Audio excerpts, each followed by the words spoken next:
This is Nate Adams with Energy Smart Home Performance, and I want to show you inside a crawl space that we just finished up.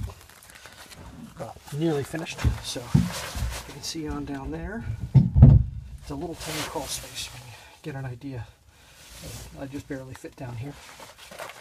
But I actually did the spray foam on this. It was the first time I've ever sprayed, and I screwed up. See this right here? That got missed. And if it wasn't for coming in here after the fact to see what's going on, I probably wouldn't have caught this. The target on this house is really low for air leakage, so I need everything I can get. And as you can hear, there's other stuff going on in this project too today.